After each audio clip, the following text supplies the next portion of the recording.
사랑하는 믿음의 가족 여러분, 오늘은 2023년 2월 10일 금요일입니다. 이번 한 주간에도 하나님의 말씀을 따라 열심히 살아오신 여러분 모두를 축복하면서 이제 금요일 하말께 묵상을 시작하도록 하겠습니다. 먼저 사도신경으로 우리들의 믿음을 하나님 앞에 고백하겠습니다.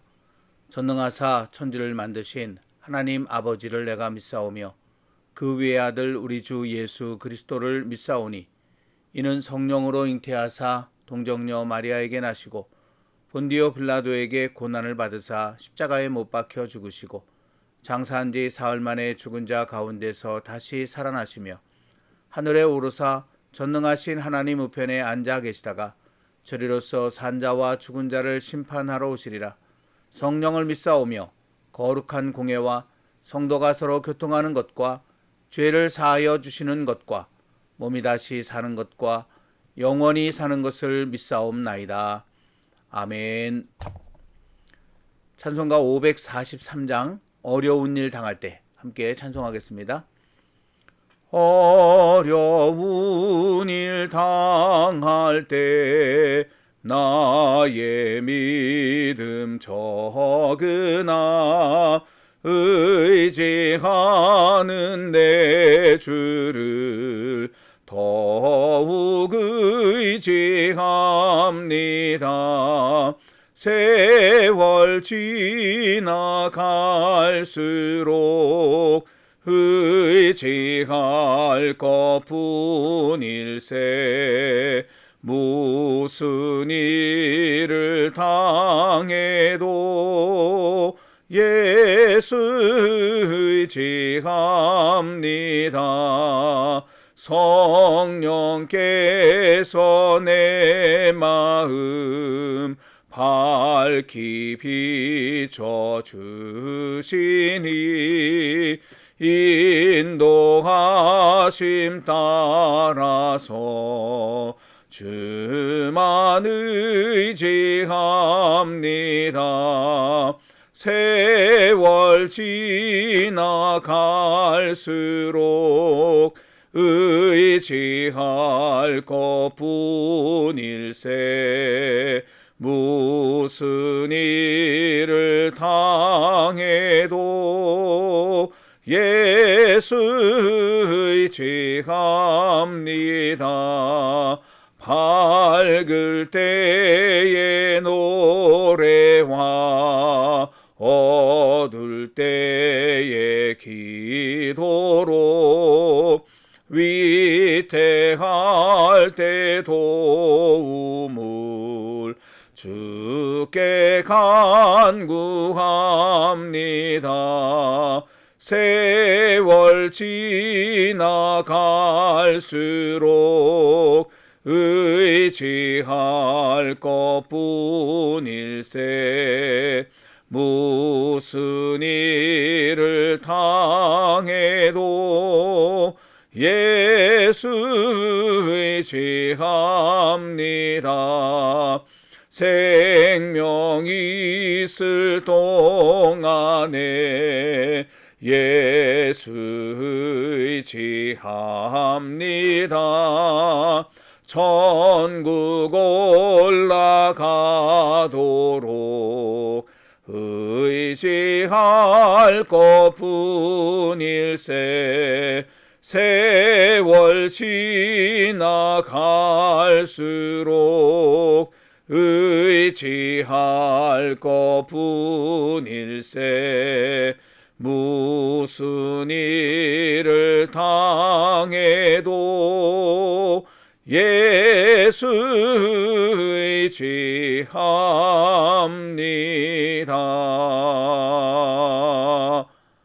아멘. 오늘 함께 묵상할 말씀은 아모스 6장입니다. 아모스 6장 1절부터 14절까지의 말씀, 하나님의 말씀을 다 함께 받들어 읽겠습니다. 화 있을진저 시온에서 교만한 자와 사마리아 산에서 마음이 든든한 자 곧 백성들의 머리인 지도자들이여 이스라엘 집이 그들을 따르는도다. 너희는 갈레로 건너가 보고 거기에서 큰 하맛으로 가고 또 블레셋 사람의 가드로 내려가라. 너희가 이 나라들보다 나으냐? 그 영토가 너희 영토보다 넓으냐. 너희는 흉한 날이 멀다 하여 포악한 자리로 가까워지게 하고 상하상에 누우며 침상에서 기지개 켜며 양떼에서 어린 양과 우리에서 송아지를 잡아서 먹고 비파 소리에 맞추어 노래를 지절거리며 다윗처럼 자기를 위하여 악기를 제조하며 대접으로 포도주를 마시며 귀한 기름을 몸에 바르면서 요셉의 환난에 대하여는 근심하지 아니하는 자로다. 그러므로 그들이 이제는 사로잡히는 자 중에 앞서 사로잡히리니 기지개 켜는 자의 떠드는 소리가 그치리라. 만군의 하나님 여호와의 말씀이니라. 주 여호와가 당신을 두고 맹세하셨노라. 내가 야곱의 영광을 싫어하며 그 궁궐들을 미워하므로 이 성읍과 거기에 가득한 것을 원수에게 넘기리라 하셨느니라. 한 집에 10사람이 남는다 하여도 다 죽을 것이라. 죽은 사람의 친척 곧 그 시체를 불사를 짜가 그 뼈를 집 밖으로 가져갈 때에 그 집 깊숙한 곳에 있는 자에게 묻기를 아직 더 있느냐 하면 대답하기를 없다 하리니 그가 또 말하기를 잠잠하라. 우리가 여호와의 이름을 부르지 못할 것이라 하리라. 보라, 여호와께서 명령하심으로 타격을 받아 큰 집은 갈라지고 작은 집은 터지리라. 말들이 어찌 바위 위에서 달리겠으며 소가 어찌 거기서 밭 갈겠느냐. 그런데 너희는 정의를 쓸개로 바꾸며 공의의 열매를 쓴 쑥으로 바꾸며 허무한 것을 기뻐하며 이르기를 우리는 우리의 힘으로 뿔들을 취하지 아니하였느냐 하는도다. 만군의 하나님 여호와의 말씀이니라. 이스라엘 족속아, 내가 한 나라를 일으켜 너희를 치리니 그들이 하맛 어귀에서부터 아라바 시내까지 너희를 학대하리라 하셨느니라. 아멘. 어제 우리는 여호와 하나님께서 은혜를 원수로 갚으며 살던 당신 백성 북이스라엘에 대하여 그들의 장례식에서 부를 애가를 지으셨다고 말씀하시는 것을 5장 1절에서 보았었습니다. 이는 그들이 병들 대로 병들어 도저히 이제는 살아날 가망이 없음을 선언하는 그런 의미라고 했습니다. 하지만 여호와께서는 이 애가가 필요 없게 될 상황, 즉 그들이 죽지 않고 살아남을 수 있는 마지막 희망으로 그들을 이끌어 가려고 그 길에 대하여 알려주셨다고 했죠. 그것이 바로 5장 4절과 6절에 기록되어져 있는 여호와를 찾는 것이었습니다. 그런데 이 여호와를 찾는다는 것은 그냥 눈에 보이는 성지나 성전을 부지런히 찾아가는 것이라거나 형식적인 종교 생활을 열심히 하는 것, 이런 것들을 의미하는 것이 아니라고 했었죠. 5장 14절, 15절 말씀처럼 선을 구하는 삶을 사는 것, 그리고 24절 말씀처럼 정의를 물같이 공의를 마르지 않는 강같이 흐르게 하는 이런 삶을 살아내는 것, 바로 이것이 여호와 하나님을 찾는 것이고 그런 사람에게 살아남는 길이 열리게 된다. 하나님께서 그렇게 말씀하시는 것을 우리가 보았었습니다. 하지만 죽음을 앞둔 이 북이스라엘을 끝까지 이처럼 불쌍히 여기셔서 안타까운 마음으로 알려주신 이 살아남는 마지막 길, 이 마지막 길을 아주 적은 숫자의 사람들만 찾게 될 것이라고, 그래서 이 죽음의 길에서 벗어나 삶의 길로 나아가게 될 것이라고, 대부분의 이 북이스라엘 백성들, 특별히 지도자들은 이 말씀을 외면하게 될 것이라고, 그런 아픈 마음도 이야기하셨었죠. 5장 3절이 바로 그런 하나님의 마음을 나타내는 것이었습니다. 정말 적은 숫자만이 하나님의 이 마지막 삶의 길, 희망의 길, 이 길로 나아가게 될 것이다. 하나님은 이렇게 말씀하셨다고 하는 것이죠. 특별히 당신 백성을 돌보고 잘 이끌라고 그들에게 힘을 주시고 그들로 하여금 소위 높은 자리에 그렇게 앉게 하셨던 그런 당시의 지도자들, 이런 지도자들은 하나님의 뜻, 이런 것들은 전혀 생각하지 않고 오로지 자기 욕심을 위해, 자기 배를 위해, 자기의 부귀와 영화를 위해 그들은 그런 마음을 가지고 불의하게 온갖 것들을 다 끌어다 모았죠. 그래서 권세를 부리면서 영화를 누리면서 삶을 살고 있었는데, 이런 지도자들은 더더욱이나 여호와 하나님의 이 말씀에 콧방귀를 끄면서 철저히 무시해버리는 그런 삶을 살았다고 했었죠. 이렇게 그들은 살아남을 마지막 기회를 스스로 걷어차버리고 죽음을 향하여 점점 더 내달렸던 것입니다. 오늘 말씀은 바로 그 어리석고 교만한 지도자들에 대한 여호와 하나님의 사망 확인서라고 그렇게 할 수 있습니다. 1절 말씀을 먼저 한번 보시면, 거기 화 있을진저라고 하는 말로 오늘의 말씀이 시작하는 것을 볼 수 있습니다. 이 화 있을진저라고 하는 말은 호의라고 하는 히브리어를 번역한 것인데, 이 호의는 여러 가지 의미를 나타내는 감탄사입니다. 근데 그 중에 하나가 그렇게 살다가는 저주를 받을 것이다 라는 아모스 5장 18절에 화 있을진저 여호와의 날을 사모하는 자여 라고 하는 말씀이 나오는데, 여기 나오는 이 화 있을진저 호의는 그런 의미를 가지고 있다고 할 수 있죠. 그런데 이 호의라고 하는 감탄사가 사용되어지는 또 다른 곳이 있습니다. 바로 누군가의 죽음 앞에서 그 슬픔을 표현할 때, 그때도 이 호의라고 하는 말을 사용한다는 것입니다. 대표적으로 예레미야 34장 5절 말씀 속에 보면 유다 왕국의 마지막 왕인 시드기야에 대해서 하나님께서 하신 말씀이 거기 기록되어져 있는데, 그가 죽을 것이다. 그러면 많은 이제 백성들이 그 죽음 앞에서, 그 시신 앞에서 슬프다 주여 이렇게 애통하며 말하게 될 텐데, 여기 슬프다라고 번역되어 있는 이 말도 호의라고 하는 것입니다. 그러니까 호의는 살아있는 사람에게 그렇게 살다가는 죽는다라고 하는 그런 의미를 나타낼 때도 사용하지만, 이미 죽은 사람을 바라보면서 슬프다라고 그렇게 탄식할 때도 이 호의라고 하는 말을 사용한다고 하는 것입니다. 근데 오늘 말씀에서 화 있을진저는 어떤 의미로 사용되었을까? 앞뒤 맥락을 가만히 들여다보면 오늘 말씀 1절의 이 호의는 이미 죽은 사람 앞에서 그의 죽음을 탄식하는 그런 의미로 보는 것이 더 맞다라는 것입니다. 즉 자신들이 누리고 있는 세상 권세와 부귀영화에 눈이 멀어서 그것만 있으면 우리는 평안하게 영원히 잘 살 수 있다고 그렇게 안심하면서 참으로 교만하게도 여호와 하나님의 마지막 긍휼의 말씀마저 무시하고 외면한 북이스라엘의 지도자들에게 이제 남은 것은 죽음 곧 멸망밖에 없기에 그것을 바라보면서 슬프다라는 이런 탄식을 하게 되었다는 것입니다. 이는 오늘 말씀 7절부터 11절을 보면 더욱 분명해집니다. 여러분, 여기 이 노란색으로 표시되어져 있는 그런 부분에 보면 그들이 이제는 사로잡히는 자 중에서 앞서 사로잡혀 갈 것이다 라는 그런 이제 말씀으로부터 시작해서 8절에 보면 내가 야곱의 영광을 싫어한다, 그 궁궐들을 미워한다, 그래서 원수에게 넘겨버리겠다. 9절에 보면 한 집에 10사람이 남는다 해도 다 죽는다, 그렇게 이야기하고요. 또 10절에도 보면 죽은 자의 시체를 내다가 불사르는 그런 사람들이 아직 더 있느냐? 그러면 없다. 죽은 사람이 이제 다 없다라고 하는 그런 말이죠. 그리고 그 뒤에 나오는 잠잠하라, 우리가 여호와의 이름을 부르지 못할 것이다 라고 하는 말은 쉿 조용히 해, 여호와께 들키면 우리도 죽어, 뭐 이런 의미로 이 말씀이 사용된 것으로 보입니다. 이 11절에 여호와께서 명령하심으로 타격을 받아 큰 집은 갈라지고 작은 집은 터진다, 이렇게 이제 결정적인 말이 나오는데 여기 세 가지 동사가 나오죠. 타격을 받아, 이거는 히브리어 낙하를 번역한 것인데 일반적으로 치다라고 하는 그런 뜻을 가지고 있습니다. 그런데 성경에서는 이 말이 주로 쳐 죽인다라고 하는 그런 의미로 많이 사용되어져 있는 것을 보게 되고요. 갈라진다라고 하는 말은 라시스를 번역한 것인데 이것은 조각, 파편이라고 하는 뜻입니다. 다시 말하면 산산조각이 난다라는 그런 의미고요.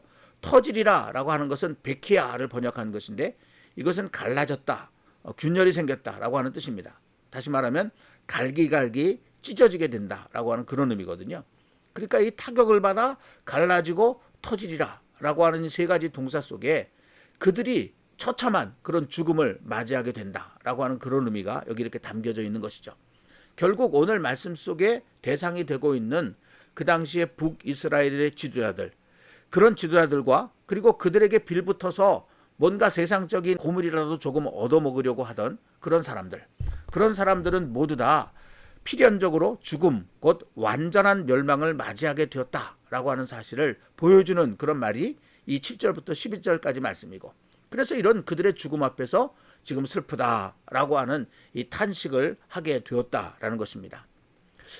이 말씀을 가만히 들여다보면서 이것이 마치 이런 상황과 비슷하지 않을까 그런 생각을 해봤어요. 무서운 암이 퍼지고 있는 것을 이제 검진을 하면서 어느 의사가 발견하게 됩니다. 그 사람은 모르고 있었는데, 그러면서 이제 상황을 이야기하죠. 당신의 몸속에 암이 자라고 있는데 그대로 놔두면 그 죽음밖에 없다. 그런데 유일하게 치료할 방법이 하나 있는데 그 치료 방법을 받아들이고 죽지 말고 살면 좋지 않겠느냐, 이런 식의 얘기를 했다고 여러분 한번 가정을 해보세요. 그런데 정작 당사자는 뭐냐면요, 펄쩍 뛰면서 내가 암에 걸렸다니, 내가 죽는다니, 이 정신 나간 소리 하고 있어? 내가 이렇게 건강하고 힘이 있는데, 내가 이렇게 멀쩡한데 무슨 소리야? 라고 하면서 막 화를 내고, 그리고는 박차고 나가버립니다. 그리고는 뭐 지금까지 살아왔던 것처럼 그렇게 제멋대로 자기 하고 싶은 대로 그냥 마구마구 살아가는 거예요. 그 사람이 어떻게 되겠습니까? 그 사람은 의사의 입장에서 보면 살아있으나 살아있는 게 아니죠. 그 사람은 죽은 것입니다. 그냥 얼마 안 있으면은 고통스럽게 죽을 것은 너무나 뻔한 것이기 때문에 이런 상황을 그렇게 비유적으로 표현하는 것이 오늘의 말씀이 아닐까. 이 얼마나 어리석은 모습입니까? 하나님께서 그 당시에 똑똑하다, 지혜 있다, 뭐 힘이 있다라고 자랑하던 이 북이스라엘의 지도자들이 얼마나 미련하고 어리석은가라는 것들을 이렇게 이제 표현하고 계시는 것입니다. 그런데 이들이 이런 식으로 나는 멀쩡하다, 나는 평안하다, 나에게 죽음이라니 라고 하는 이런 말을 하게 되는 그들의 마음속에 자리 잡고 있는 것들, 제가 보기에는 이제 그것을 우리에게 그렇게 말씀하시려고 하는 것이 오늘 말씀의 핵심이 아닐까, 그런 생각을 해봅니다. 다시 1절 말씀을 보시면은요, 여기 시온에서 교만한 자, 사마리아 산에서 마음이 든든한 자라고 하는 그런 표현이 나오죠. 여기 교만한 자로 번역된 히브리어 샤난이라고 하는 말은 태평하다, 아무 일이 없을 거라고 생각하다라고 하는 그런 뜻입니다. 그리고 마음이 든든한 자에 해당하는 히브리어 바타흐는 믿다, 의지하다라고 하는 그런 의미를 가지고 있는 말입니다. 그러니까 이 두 말을 이렇게 같이 생각해 보면 이게 어떤 뜻이냐면, 뭔가 믿는 구석이 있어서 그들은 이렇게 태평하게 그렇게 지냈다라는 것입니다. 그렇다면 이들이 믿는 구석이 무엇일까? 그게 시온이라고 하는 말과 사마리아 산이라고 하는 이 말 속에 담겨져 있는데, 시온은 좀 더 정확하게 표현하면 시온산이라고 할 수 있습니다. 이 시온산과 사마리아 산은 예루살렘 성전이 서 있었던 시온산, 또는 북이스라엘의 왕의 궁정이 서 있었던 사마리아 산, 그런 어떤 실제적인 어떤 지명, 그 장소, 그것을 가리키는 그런 의미로 사용된 것이 아니라 상징적인 의미로 이 말씀을 사용하셨다. 그러니까 그들 앞에 산처럼 믿음직스럽고 의지할 수 있는 그런 뭔가가 이렇게 서 있었다라는 것입니다. 그 두 개의 산이 딱 앞에 버티고 서 있었는데, 그러면 그 두 개가 뭘까? 시온이라고 하는 말은 예루살렘 성전이 서 있는 곳이잖아요. 그러니까 거기는 어떤 종교적 또는 신앙적 중심지라는 의미가 있고요. 사마리아 산은 왕의 궁이 있는 곳이기 때문에 세상적인 힘 또는 세상적인 부귀, 이거를 상징하는 그런 의미를 가지고 있다고 할 수 있습니다. 다시 말하면 그들이 산처럼 그들 앞에 우뚝 서 있다고 생각하는 두 개의 믿는 구석이 있었는데, 그 첫 번째는 어제도 우리가 묵상한 것처럼 그들이 지금 종교적인 행위들, 이 종교 생활을 나름 열심히 하고 있었다라고 하는 그것이 하나고, 또 하나는 뭐냐면 자신들이 가지고 있는 세상적인 권력 또는 세상적인 부귀 영화 누리고 있는 이제 그런 것들, 산더미처럼 쌓여있는 보물들을 보면서, 그리고 그들의 말 한마디면 수백 수천의 수만의 사람들이 그 앞에 머리를 조아리는, 뭐 보이지 않는 힘이라고 할까요?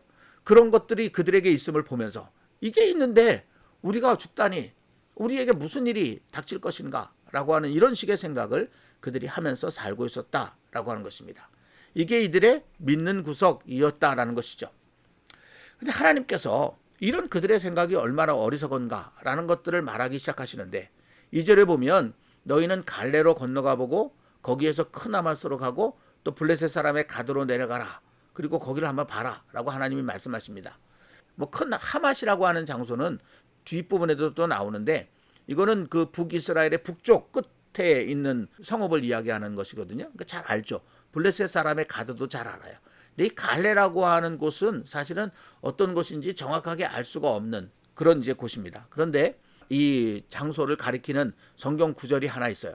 창세기 10장 8절부터 10절까지 말씀, 1장이 아닙니다.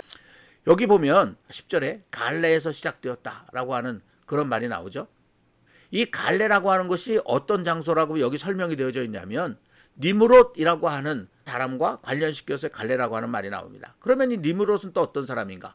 8절에 보니까 세상의 첫 용사다라고 그렇게 이야기를 하고 있어요. 그러니까 이 세상에 아주 강한 힘을 가지고 있는 사람이 한 사람 등장했는데, 그 사람이 니므롯이고 그 사람의 어떤 삶의 터전 중에 한 곳이 갈레라고 하는 곳이었다, 이렇게 나옵니다. 그러니까 이 갈레라고 하는 이 표현을 통해서 우리가 알 수 있는 것이 뭐냐면, 이 세 장소들은요, 한때는 그들이 가지고 있는 힘이라든지 어떤 세상적인 그런 부귀, 영화, 권력 이런 것들을 자랑하면서 떵떵거리며 그렇게 서 있었던 곳들이라고 하는 것입니다. 근데 지금은 어떻게 됐는가? 그들이 믿고 의지하던 것들이 그들을 그러면 영원히 살게 했는가? 그렇지 않다는 것입니다. 갈레는 어딘지도 모를 정도로 흔적도 없이 다 사라져 버리고 말았고요. 그리고 큰 하맛이나 또 블레셋 사람의 가드라고 하는 이 성읍은 그 당시에 아수르의 점령을 당해서 그 아수르의 힘에 눌려서 간신히 겨우 숨만 쉬고 사는 그런 모습이었거든요. 하나님이 그걸 보라는 것입니다. 그렇게 세상적인 어떤 권력과 또는 부귀 이런 것들을 믿고 평안히 있던 사람들이 어떻게 되는지 가서 한번 보라는 것입니다. 그러면서 너희들은 이 북이스라엘은 또는 이 사마리아 성은 그런 성읍들에 비하면 훨씬 더 약하지 않느냐. 하나님이 그렇게 말씀하시는 거예요. 그러면서 그 알량한 세상 권력과 부귀를 너희들이 믿고 그렇게 평안하게 태평하게 살아갈 수 있느냐라는 것이죠. 그러니까 헛된 것을 믿고 있다는 것입니다. 헛된 것을 믿고 의지하는 그들의 어리석음과 무모함 그런 것들을 하나님이 이렇게 지적해 내시는 것이죠. 여기 12절 말씀에 말들이 어찌 바위 위에서 달리겠으며 소가 어찌 거기서 밭 갈겠느냐. 이게 상식적으로 맞지 않는 거죠. 그런데 그렇게 생각하는 사람들이 있다. 손가락질을 하면서 얼마나 바보 같은가 이렇게 말하는 그런 그들의 모습을 그대로 사용을 하셔서 너희가 바로 그런 사람이다 라고 하는 것입니다. 허무한 것을 기뻐하면서 우리 힘으로 뿔들을 취했다. 자기들이 손에 지금 쥐고 있는 권세들이 자기들의 힘으로 얻은 것처럼 생각하면서 우리가 이렇게 강하다라고 뻐기는 그런 그들이 어리석은 사람을 향해서 사용하는 땀의 내용과 다를 바가 뭐냐. 하나님이 그렇게 말씀하시는 것을 보게 되는데 그들이 원했던 삶의 모습이 4절, 5절, 6절에 이렇게 기록되어 있어요. 상하상에 눕고 기지개 키면서 그렇게 일어나고 양떼에서 또는 우리에서 그리고 짐승을 잡아다가 좋은 것을 먹고 띵까띵까 비파 소리에 맞춰 노래를 지절거리고 여기 다윗처럼 자기를 위하여 악기를 제조했다라고 하는 표현이 여기 눈에 띄는데요. 다윗은 하나님을 찬양하기 위해서 악기를 그렇게 만들고 그 만들어진 악기를 가지고 하나님을 찬양하는 노래들을 많이 그렇게 짓고 불렀던 그런 사람이잖아요. 근데 그들도 겉으로는요 그렇게 했다는 거예요. 겉으로는 악기를 만들어서 하나님을 찬양하는 듯한 하나님이 내게 이렇게 평안을 주셨고 하나님이 내게 이렇게 힘을 주셨고 뭐 이런 식으로 노래를 했는데 그게 결국 하나님을 위한 것이냐. 겉으로는 다윗 같은데 그러나 실제로는 자기를 위해서라고 그렇게 이제 이야기하고 있는 거죠. 어쨌든 그렇게 뭐 자신의 삶을 그렇게 기뻐하면서 환희의 노래를 부르면서 살아가는 이런 모습이 여기 나오고요. 그리고 날마다 잔치를 열고 포도주 마시고 귀한 기름으로 자기를 치장하면서 살아가는 이게 이들이 기대하는 삶이었거든요. 그리고 실제로 자기들이 지금 이것을 누리고 있다라고 생각을 했어요. 이 모든 것들이 어디서 오는 것인가? 세상적인 힘과 부귀 영화에서 오는 것이다. 그렇게 생각하고 있었다라는 것입니다. 그런데 하나님께서는 뭐라고 말씀하십니까? 그들이 기대하고 바라는 삶을 앞뒤로 둘러싸서 포악한 자리로 너희는 가까워지고 있다. 너희는 환란이 지금 눈앞에 있는데 그것은 전혀 생각지도 않고 근심하지도 않고 그렇게 살아가는 어리석은 자다. 하나님이 말씀하시는 내용이 이 3절부터 6절까지의 말씀이라고 하는 것입니다. 이런 자들의 끝이 어떻게 될 것인가? 하나님은 아주 강한 그런 표현을 사용하셔서 이들의 끝을 이야기하시는데 그게 오늘 마지막 말씀이거든요. 만군의 하나님 여호와의 말씀이니라. 이스라엘 족속아 내가 한 나라를 일으켜 너희를 치리니 그들이 하맛 어귀에서부터 아라바 시내까지 너희를 학대하리라. 이 말씀이 오늘의 마지막 말씀이잖아요. 이 가운데 학대한다라고 하는 로고 표현되어진 말이 있어요. 이 말은요 라츠라고 하는 히브리어를 번역한 거예요. 이 라츠는 그런데 무슨 뜻이냐면 이게 내리 누른다, 찌부러진다고 하는 거 있죠. 여기가 어딜까요? 여러분 여기가 사용하다가 이제 버리게 되는 그런 차들, 소위 폐차라고 하잖아요. 그 차를 마지막으로 처리하는 곳, 폐차장입니다. 이게 여러분 눈앞에 보이는 것이 그 위에 이제 큰 쇳덩어리가 그렇게 내려오면서 그 밑에 있는 차를 이렇게 내리 누릅니다. 내리 누르면 어떻게 될까요? 사진에 나오는 이런 식으로 이제 되어버리는 거죠. 제일 위에는 멀쩡한 차가 서 있지만 그 밑에 있는 차들을 보면 저 앞차기라고 하는 그런 기계에 짓눌려져 가지고 있는 그런 모습을 이제 여러분이 보게 되는데 이 학대하다라고 번역된 라츠라고 하는 그런 말이 바로 이와 같은 의미를 가지고 있는 그런 말입니다. 이렇게 내리 눌려져서 완전히 찌부러진 그런 모습을 가리키는 그런 말이거든요. 그러니까 오늘 말씀 속에서 그런 어리석은 북이스라엘의 지도자들을 향해서 너희의 결국은 이렇게 될 것이다. 버려져서 앞찾기에 들어가 그렇게 짓눌리고 결국은 찌부러져서 이런 비참한 모습으로 그렇게 있게 될 것이다. 하나님이 어떻게 보면 무서운 말씀, 굉장히 강한 말씀으로 오늘 말씀을 마무리 짓고 있는 것을 보게 된다라는 것입니다. 사랑하는 믿음의 가족 여러분, 저는 오늘 말씀을 묵상하면서 여호와 하나님 앞에서 내가 살아남을 수 있다고 확신하는, 내가 구원받을 수 있다고 확신하는 나의 믿는 구석은 무엇일까? 이걸 한번 생각해 보게 됐어요. 여호와 하나님을 사랑하고 그 말씀을 따라 사는 삶, 나는 그것을 믿고 의지하고 있는가? 다른 말로 하면 오직 예수님을 바라보며 내 죄를 위해서 십자가에 달려 죽으신 그 예수님만 바라보며 그 예수님의 은혜만 생각하며 그것만 있으면 나는 아무 다른 거 필요 없습니다. 이런 마음을 가지고 그 예수님의 뒤를 따라가고 있는가? 아니면 종교적인 행위나 세상적인 부귀영화, 내가 지금 가지고 있는 이 육체의 건강이라든지 아니면 내가 지금 누리고 있는 이 세상의 물질이라든지 아니면 내가 지금 앉아있는 세상적인 어떤 자리라든지 그런 것들을 내가 믿고 의지하고 있는가? 이런 것들을 한번 생각해 보게 되었습니다. 만약 내가 믿는 구석이 행여라도 오늘 말씀에 등장하는 북이스라엘의 지도자들처럼 시온산, 사마리아산이라고 비유된 이 형식적인 종교행위라든지 세상적인 부와 권력이라든지 이런 것들을 믿고 의지하고 있다면, 그렇다면 오늘 말씀에서 여호와께서 화 있을진저 슬프다라고 탄식하신 바로 그 말은 나를 향한 것이 된다라고 하는 것입니다. 여러분, 우리가 하나님 앞에 나와서 주일마다 예배를 드리고 또는 성경을 읽고 기도하고 이렇게 새벽마다 아침마다 하말께 묵상에 같이 참석하고 그 나름 교회에서 행해지는 여러 가지 그런 봉사라든지 섬김에 참여하고, 여러분, 그것이 하나님 앞에서 그렇게 내가 살아남을 수 있는 근거가 결코 될 수 없습니다. 그런 눈에 보이는 것은 결코 그렇게 될 수가 없어요. 정말 우리 마음 깊숙한 곳에 여호와 하나님만을 사랑하고 그 말씀만이 생명의 길이라고 믿고 그것을 붙잡고 살아가려고 하는 간절함, 그게 없으면 사실은 하나님 앞에 우리가 온전히 설 수가 없다라고 하는 것입니다. 바로 이 점을 그렇게 생각해 봐야 되는데, 우리 앞에 혹시라도 여기 말씀 속에 등장하는 시온산이나 사마리아산이 우뚝 서 있고 우리가 그것을 바라보면서 야, 내가 이렇게 사는데 내게 이런 것이 있는데 내게 무슨 일이 일어날 것인가? 하나님이 나를 어떻게 무시할 수 있을 것인가? 이런 식의 생각을 하고 살아가고 있다면 여러분, 오늘 철저히 우리가 깨닫고 그 산들을 다 부숴버려야 합니다. 그렇지 않으면 마지막에 우리가 보았던 저 폐차장의 압축기에 우리가 들어가게 될 것이고 우리의 삶이 하나님 앞에서 그렇게 찌부러지게 져서 버려지게 된다라고 하는 사실입니다. 이렇게 이제 말씀을 이렇게 정리하고 묵상하면서 한 말씀이 떠올랐어요. 그 말씀은 시편 144편 5절 말씀입니다. 이러한 백성은 복이 있나니 여호와를 자기의 하나님으로 삼는 백성은 복이 있도다 라고 하는 이 말이거든요. 여러분, 화 있을진저라고 하는 그 표현과 복이 있다, 복 있다 라고 하는 이 표현이 얼마나 대비가 됩니까? 하나님이 우리를 바라보시면서 슬프다라고 탄식하실 것인지 아니면 복 있는 자로다라고 기쁨의 외침을 하실 것인지, 그걸 한번 우리가 깊이 생각해 보자는 것입니다.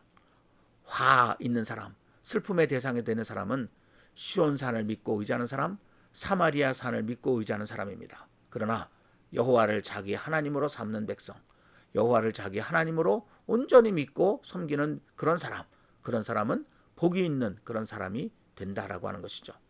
그래서 저는 이 두 가지 말씀을 그 비교적으로 제 마음에 그렇게 담고 오늘의 제 영혼의 양식으로 그렇게 삼게 되었습니다.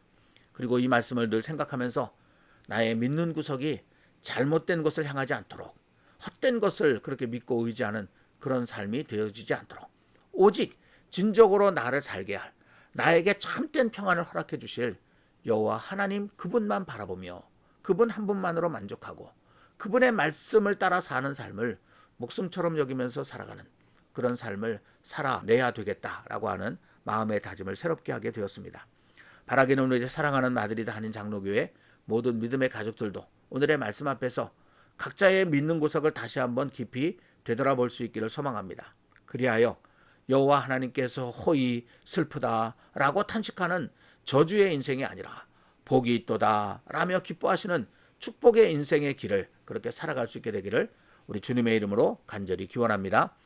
기도하겠습니다. 사랑과 자비의 하나님 아버지, 오늘도 저희들에게 말씀으로 이렇게 다가와 주셔서 감사하고 이 말씀을 통해서 우리의 삶을 다시 한번 들여다보게 하시니 감사합니다. 오늘 말씀은 호이 슬프다라고 하는 말로 시작되고 있습니다. 시온산이라고 사마리아 산이라고 비유되어져 있는 우리의 눈에 보이기는 틀림없이 커 보이고 대단해 보이는 것 같은 이 세상적인 것들을 믿고 의지하며 그것이 마치 나를 살게 하고 나에게 참된 평안을 줄 것처럼 착각하며 살아가는 어리석은 그들에게 이렇게 슬프다라는 탄식을 하실 수밖에 없는 하나님의 마음을 헤아리는 그런 자리에 있게 해주셔서 감사합니다. 우리가 지금 무엇을 믿고 의지하고 살아가고 있는지, 우리의 평안의 근거가 무엇이며 내가 지금 살 수 있다라고 그렇게 생각하는 생각의 근거가 무엇인지 하나님 깊이 생각해 보게 하여 주옵소서. 우리의 믿는 구석이 잘못되면 우리의 인생이 지금은 괜찮아 보이는지는 몰라도 결국은 마지막에 보았던 것처럼 우리는 하나님 앞에서 폐차장에 들어가게 될 것이고 앞잡기에 짓눌려 찌부러진 그런 결말을 맞이할 수밖에 없다는 것, 하나님 정말 진지하게 생각해 보게 하여 주옵소서. 그래서 우리가 살아가는 삶의 근거들, 우리의 삶의 평안의 근거들, 그런 것들을 다시 재점검해 보고 잘못된 것들은 다 떨쳐버리고 오직 참된 것 여호와 하나님을 다시금 우리의 삶 속에 모셔드리는 그런 결단이 이 시간 있게 하여 주시옵소서. 그리고 그 결단이 우리의 삶을 날마다 새로운 삶의 길, 생명의 길, 평안으로 이끌어가는 것을 경험하며 살아가는 저희의 모든 삶 되게 해 주시옵소서. 예수님의 이름으로 간절히 기도하옵나이다. 아멘. 주기도문으로 묵상을 마치겠습니다. 하늘에 계신 우리 아버지여, 이름이 거룩히 여김을 받으시오며 나라가 임하시오며 뜻이 하늘에서 이루어진 것 같이 땅에서도 이루어지이다. 오늘 우리에게 일용할 양식을 주시옵고 우리가 우리에게 죄 지은 자를 사하여 준 것 같이 우리 죄를 사하여 주시옵고 우리를 시험에 들게 하지 마시옵고 다만 악에서 구하시옵소서. 나라와 권세와 영광이 아버지께 영원히 있사옵나이다. 아멘. 이어지는 찬양과 함께 각자 개인적인 기도의 시간을 좀 더 이어서 가지시기를 바랍니다. 함께 해주셔서 감사합니다.